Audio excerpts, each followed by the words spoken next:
Welcome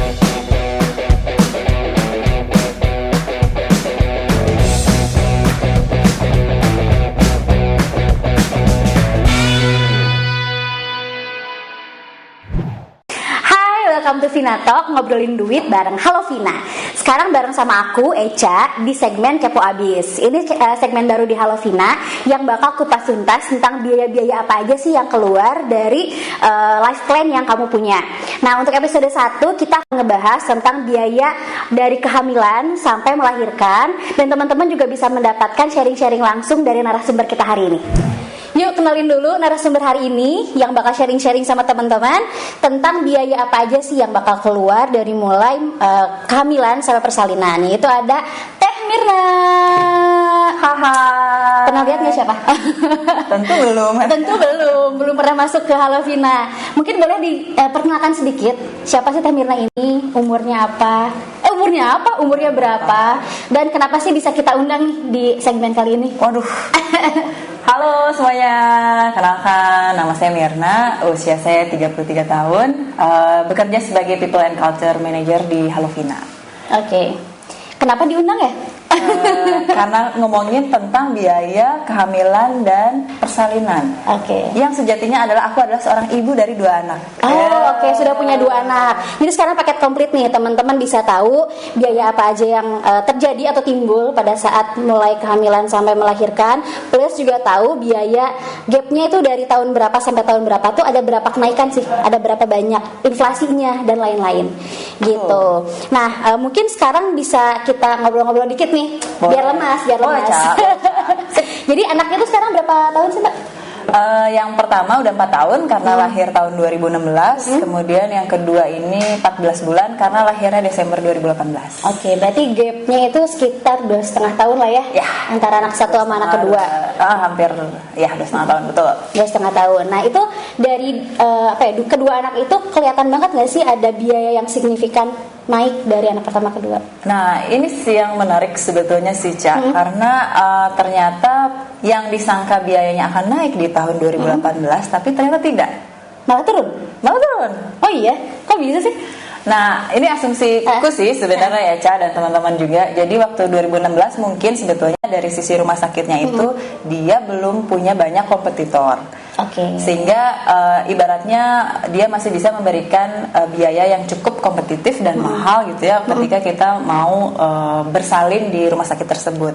Tapi ketika di tahun 2018 setelah 2 tahun dari 2016 itu kelihatannya mulai banyak nih rumah sakit yang sama yang juga memberikan pelayanan kesehatan yang sama, sehingga akhirnya mungkin supaya lebih bisa berkompetisi di market sehingga rumah sakitnya menurunkan harganya.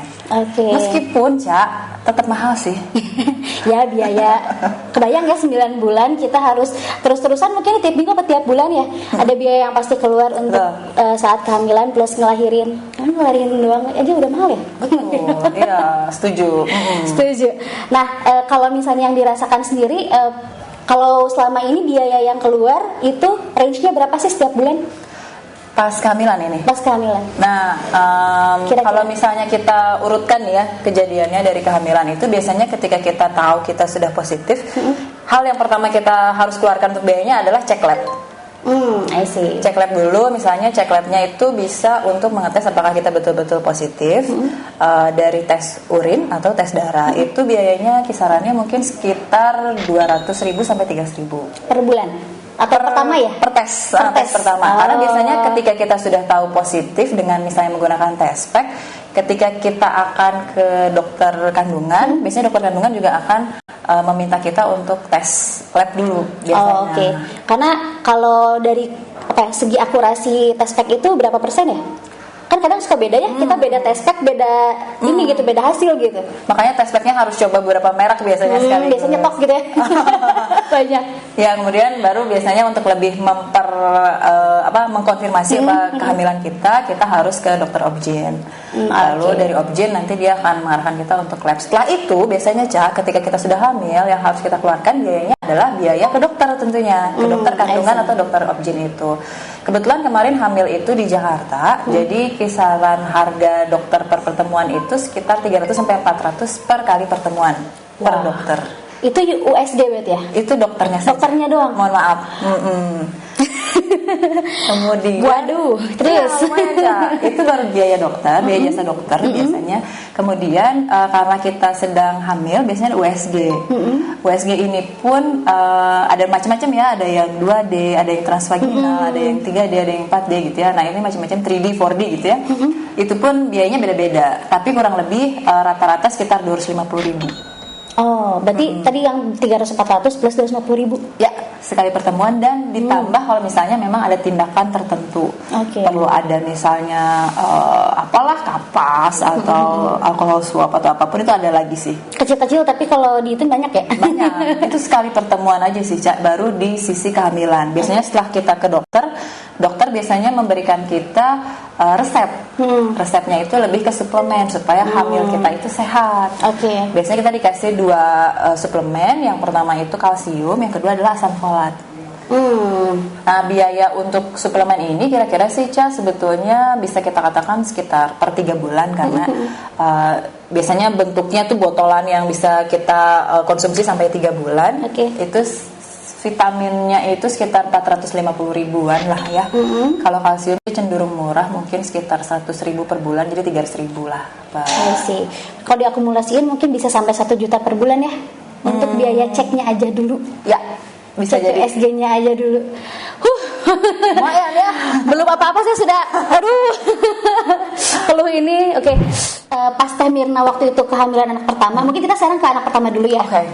Itu pakainya USG yang mana dan harganya berapa tuh? Sama sih sebetulnya, Cak, kayak yang tadi. Kebetulan karena aku tuh hamilnya ada problem lah, ada penyulit gitu ya, sehingga USG yang harus dilalui itu harus 3-3-nya. 2D, 2D, 3D, sama 4D. Nah, tujuannya apa sih sebetulnya USG ini? Ya sebetulnya hanya melihat anaknya itu tumbuh kembangnya baik dalam kandungan. Nah, tapi kalau misalnya 3D, 4D itu lebih advance lah. Kita bisa lihat sampai ke wajah. Tapi itu ada usianya sih, seingatku misalnya umur berapa baru bisa 4D. Tapi Eca, yang penting adalah di sini biayanya ternyata berbeda-beda. Biasanya 2D, 3D itu masih kisaran 250-an sampai 300 mungkin ya. Tapi kalau 4D itu cukup lumayan mahal. Dulu aku sempet itu 4D kebetulan 2 kali. Satu di klinik yang masih promosi. Alhamdulillah karena masih promosi dapatnya 250.000 per USG. Promosi aja mahal ya, lumayan. Tapi kalau aslinya pernah lagi cek langsung itu sekitar habisnya sampai 850.000. Wah, itu tuh dan harus dilakukan 3-3-nya ya? Pada saat sih. itu. Ya karena kasusku sih ya. Tapi untuk yang lain mungkin 2D is okay sih, still okay. Tadi itu sebenarnya karena ada concern terhadap tadi ada penyulit itu ya. Betul. Jadi lebih baik kita ngelakuin ya preventif dulu lah gitu ya, ngelakuin semuanya itu di awal. Terus kalau saat tadi kan ini ngomongin kehamilan ya, biaya lain selain tadi ya bulannya USG ada lagi nggak sih? Kehamilan ya. Atau mungkin itu susu ibu, susu kehamilan, atau itu udah include sama suplemen ya? Ya bisa juga. Oh ya betul. Susu juga sebetulnya optional sih, Cak. Kebetulan waktu itu dokter objinku nggak usah nggak minta aku untuk minum susu. Jadi cukup kalsium sama asam folat itu. Tapi kalau misalnya ada juga teman-teman di sana mungkin yang diharuskan minum susu, berarti ada tambahan lagi sih biaya minum susu. Ya berapa ya? Mungkin sekitar 100.000-an juga kali ya per bulan ya, kurang lebih. Lumayan sih.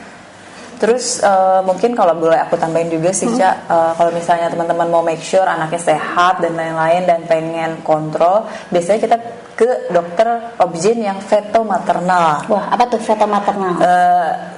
Ya, mau gue googling ya. Ada di sini ya. Ada di sini.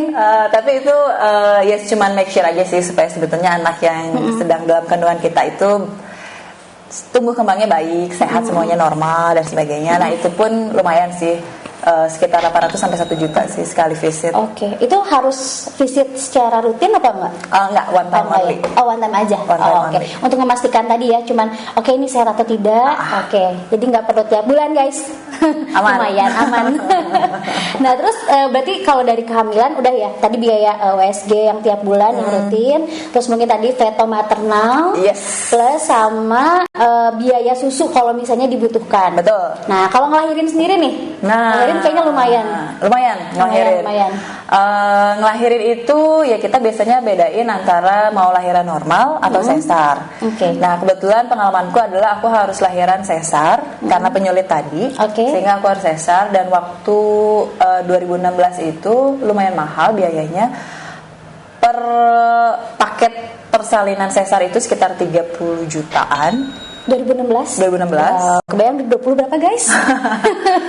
Kemudian itu yang kelasnya memang kelas yang sendiri, sekamar sendiri. Oh, apa VIP ya? VIP ya. VIP lah ya. Kemudian kalau kelas yang di bawahnya mungkin lupa sih aku. Tapi yang normal yang aku ingat tuh setengahnya, sekitar 15 jutaan sih. Oke. Nah, itu baru biaya paket persalinannya sih, Ca. Ada lagi biaya kamar. Oh, itu belum sama kamar. Itu baru tindakannya aja. Tindakan persalinan sampai dari mulai masuk ruang operasi sampai selesai mungkin ya. Kalau misalnya paket kamarnya itu tergantung. Kalau misalnya kita ambil yang VIP berarti mengikuti. Nah, waktu aku 2016 itu biaya per kamarnya lumayan sih, Ca, 1,6 per malam. Wah, itu berarti kalau sesar kalau nggak salah lebih lama dibanding normal kan? Ya. Berapa hari tuh kira-kira? 5 hari. 5 hari. 1,6 kali 5 hari tambah 30 juta. Harus nabung guys dari sekarang. Iya. Nah, dulu tuh aku nggak sempet nabung, Ca, sayangnya. Nggak sempet nabung. Dan kepikir aja untuk punya biaya kehamilan dan persalinan sama sekali. Benar-benar kelulus aja.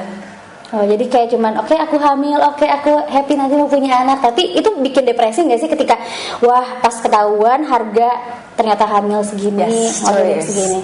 Akhirnya ya karena yang tadi itu kelulus, akhirnya kita kocek dari tabungan. Oke. Nah, tapi menarik ya pas tadi bilang nggak tahu nyiapinnya harus berapa, nggak nyiapin sama sekali malah. Betul, ya. Tapi ada beberapa orang teman aku sih yang dia nyiapin bahkan sebelum hamil gitu. Jadi dari menikah ada yang nyiapin. Bagus, nah, waktu itu memang kurang edukasi, kurang tahu nih harus nyiapin berapa atau gimana? Iya, bener-bener sih pengakuan pribadi. Pengakuan dosa dari Mirna. Pengakuan dosa. Jadi sama sekali nggak tahu gitu ya, harus nyiapin dana dan kita hanya berpikir setiap bulan kan kita dapat gaji. Nah, kayaknya cukup sih dari gaji. Nah, ternyata sebetulnya kan nggak bisa gitu aja kan dari gaji. Kan gaji juga sebetulnya akan dipakai juga untuk kebutuhan-kebutuhan lain. Dan akhirnya makanya yang tadi aku bilang sebetulnya akhirnya ngabisin tabungan. Padahal sebenarnya harusnya dipos-posin ya, meskipun ada tabungan, tapi ada tabungan untuk lebih spesifik lagi untuk apanya ya. Betul. Berarti waktu itu memang ya udah benar-benar kayak untuk kebutuhan pokok plus tabungan. Jadi ngambilnya dari situ doang. Yes. Untungnya cukup ya Bu ya. Alhamdulillah ya. Saya dulu nggak ada Halovina sih. Aduh, makanya kebantu pakai Halovina.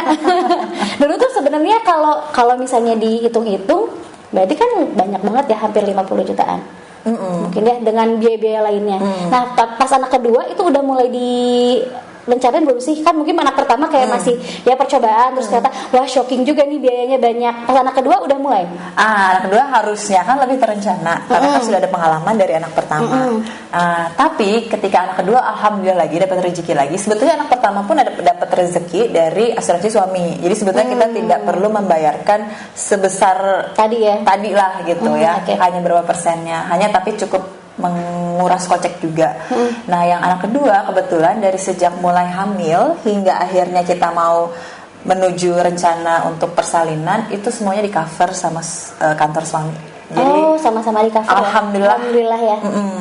Oke, berarti ada baiknya juga kita mencari pekerjaan yang memang menyejahterakan kita juga ya, dan juga keluarga kita nanti. Tapi itu juga sebetulnya harusnya memang setiap orang punya proteksi juga sih, Ca. I see. Ya, mungkin kalau misalnya ada teman-teman yang belum punya asuransi juga mungkin bisa dikonsider juga apakah asuransi cukup membantu untuk biaya-biaya yang sifatnya insidental seperti persalinan ini atau enggak, ya kan?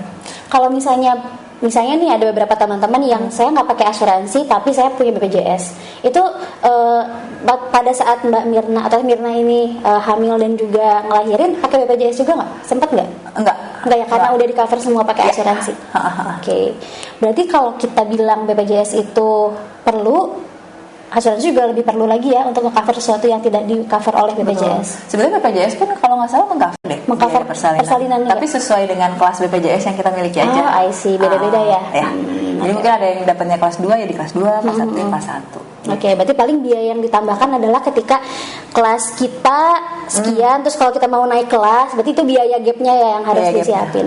Oke. Gitu. Terus hitung-hitungannya nih pas anak kedua, meskipun kan emang di cover ya, tapi mungkin perlu dihitung kan biaya yang keluar. Itu gimana sih cara ngitungnya? Terus cara nabung setiap bulan kah? Atau misalnya memang udah, dulu ada tabungan, udah aja langsung alokasiin buat anak kedua atau gimana? Karena alhamdulillah jadi dari awal itu memang ketika kehamilan anak kedua itu semuanya all covered by suami, jadi kita sama sekali tidak ada nabung untuk biaya kehamilan dan persalinan.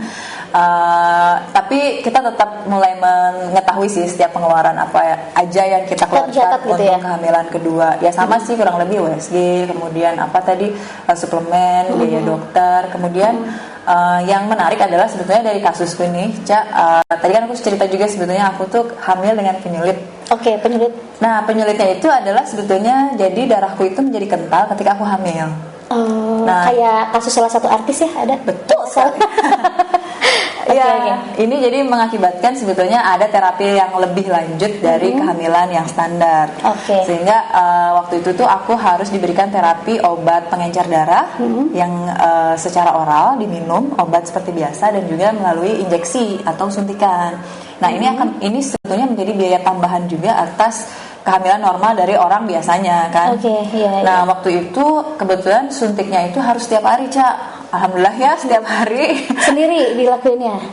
Suntik sendiri di area perut biasanya. Mulai dari usia kehamilan 4-5 bulan sampai melahirkan. Biaya persuntikannya itu sekitar 300.000 dan terus satu kali suntikan? Berkali satu. Jadi sebulan itu kalau aku hitung habis 8 juta sampai 9 juta deh. Aduh. Jadi kalau misalnya gitu ngitung-ngitung, wah gaji udahlah selesai. Kalau nggak di cover udah aja ya. Die. Tapi alhamdulillah gitu ya, rezeki dapat gitu. Jadi di cover dan ya jadi kita tidak ada biaya tambahan lah ibaratnya. Tapi lumayan sih, dan karena aku punya penyulit ketika kehamilan itu pun aku harus melakukan cek lab darah setiap 2 minggu sekali. Dan harus di cover juga. Dan harus ketemu sama dokter internis setiap 1 bulan sekali. Jadi ada 2 dokter. Lumayan tuh kan. Itu anak pertama atau dua-duanya? Alhamdulillah dua-duanya. Dua-duanya kayak gitu. I see. Berarti ya alhamdulillahnya ya, meskipun ada penyulit tapi ada juga kemudahan juga yang diberikan gitu. Betul. Ya. Tadi dari segi biaya. Tadi berarti sempat dijelasin bahwa ada kesulitan ya pada saat kehamilan. Itu penyakit AFS ya tadi namanya? APS. Nah, itu kalau APS sendiri pertama tahunya itu pada saat hamil atau sebelumnya udah tahu, dan gejalanya tuh kayak gimana sih? Jadi ini tuh sepengetahuanku dari dokter-dokterku itu bukan penyakit. Jadi hanya seperti autoimun tubuh kita aja sih. Jadi misalnya ada orang yang kalau misalnya udaranya dingin bisa langsung bersin-bersin banyak. Ada orang yang dingin tapi masih tahan dengan dingin itu, jadi nggak pilek dan nggak flu gitu ya. Nah itu seperti kayak itu aja. Nah waktu itu ketahuannya adalah ketika hamil anak pertama ini yang lahir 2016. Sebelumnya itu sebelum hamil anakku ini ya, aku tuh sudah pernah hamil sebelumnya. Kemudian mengalami keguguran 2 kali. Jadi anakku yang pertama ini merupakan anak ketiga aku sebetulnya. Jadi sebelumnya adalah keguguran, kemudian kegugurannya di usia yang cukup relatif sangat muda, usia kandungan maksudnya. Jadi itu langsung ada suspek ke ke APS ini, sindrom ini. Sehingga ketika itu waktu hamil anak pertamaku sekarang itu, dokter Objin langsung kasih rentetan tes lab untuk mengecek apakah ada kemungkinan APS. Akhirnya dari situ ketahuan, dan ketika misalnya sudah bertanya juga ke dokter kenapa saya bisa kena APS ini, menurut dokter sebenarnya ini bukan karena gaya hidup, bukan karena pola makan, bukan karena keturunan atau apapun, tapi memang hanya imunitas orang tuh beda-beda. Nah itu seperti itu aja gitu. Dan ini sebetulnya hanya menyerang ketika aku hamil. Jadi ketika aku sebelum hamil dites semuanya normal, ketika melahirkan semua juga kembali normal, nggak ada lagi yang kental darahnya. Pada kehamilannya doang. Berarti pas anak gitu. Pertama kedua yang keguguran itu belum ketahuan ada APS. Belum. Pas anak yang ketiga ya, atau enggak yang anak pertama sekarang ini ya yang baru ketahuan. Berarti sebenarnya nggak ada langkah preventif juga ya untuk kita biar nggak kena APS itu? Nggak ada. Dan itu macam-macam sih. Ternyata ada juga temanku yang APS juga, tapi dia tidak perlu suntik setiap hari, tapi cukup 3 hari sekali. Ada juga. Jadi berdasarkan hasil lab aja sih terapinya. Ada tingkatannya gitu ya. Oke. Menarik sih kalau misalnya kita lihat ternyata banyak juga case by case-nya ya dari biaya-biaya itu gitu.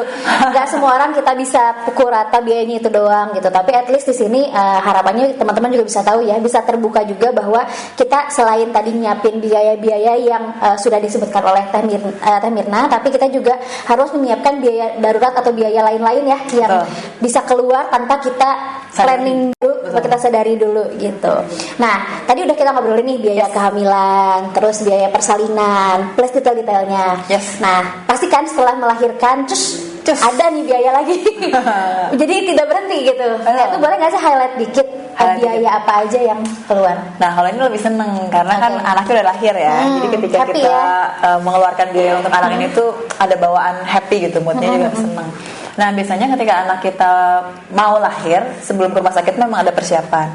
Kita bisa bagi persiapannya untuk si anak dan untuk si ibu biasanya. Nah, untuk anak biasanya kita langsung bagi, paling mudahnya sih dari baju, kemudian perawatan anak. Perawatan anak tuh seperti lotion, minyak telon gitu ya.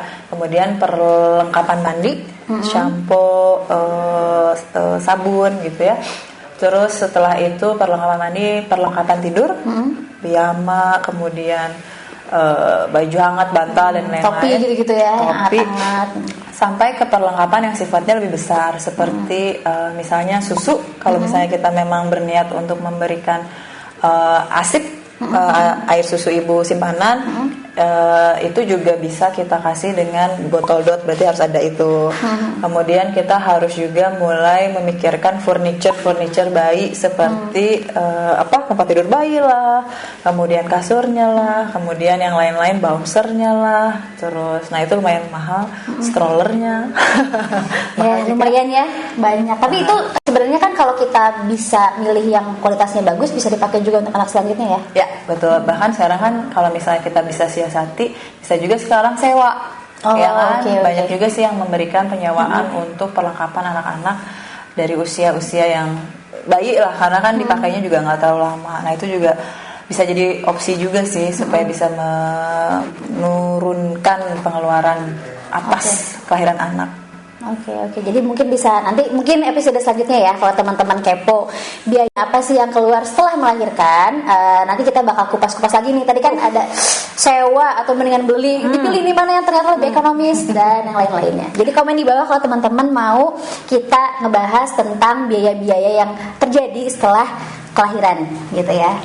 Nah terus berarti konklusinya dari tadi ya, dari kita ngobrol pertama itu tentang biaya kehamilan. Setelah kita tahu mendapatkan di tes pack, wah kita hamil, wah aku hamil nih gitu. Pertama adalah tadi ngecek ke dokter ya untuk validasi bahwa benar hamil atau enggak. Terus biaya USG tentunya. USG itu dibagi juga, ada biaya ke dokternya, ada biaya untuk tadi ya 3D 4D itu sebenarnya USG kan ya. Terus biaya vitamin dan obat dan lain-lain. Terus mungkin ada biaya tambahan kalau misalnya memang tadi ada kesulitan dalam kehamilan. Oke, terus nanti ada biaya melahirkannya bisa dari tindakannya itu juga ini ya beda-beda karena kan ada yang dokter, bidan gitu-gitu ya. Dan sesuai kelasnya biasanya. Sesuai kelasnya juga. Sesuai rumah sakitnya, sesuai kelasnya juga. Terus udah gitu biaya kamar jadi tidak include ternyata. Saya baru tahu. Kirain 30 juta itu sudah include. Ya biaya kamar, terus biaya-biaya yang timbul setelah kelahiran juga perlu kita catat. Gitu. Mungkin ada lagi tambahan dari Teh Mirna?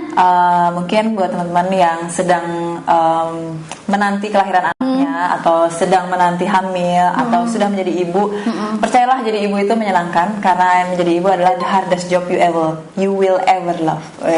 Mantap. Tapi mungkin tadi happy ya kita punya anak, tapi mungkin lebih happy lagi kalau kita udah ngerencanain dulu nih. Tadi mungkin case-nya Teh Mirna itu sangat beruntung ketika banyak pengeluaran yang harus dikeluarkan tapi di cover sama perusahaan.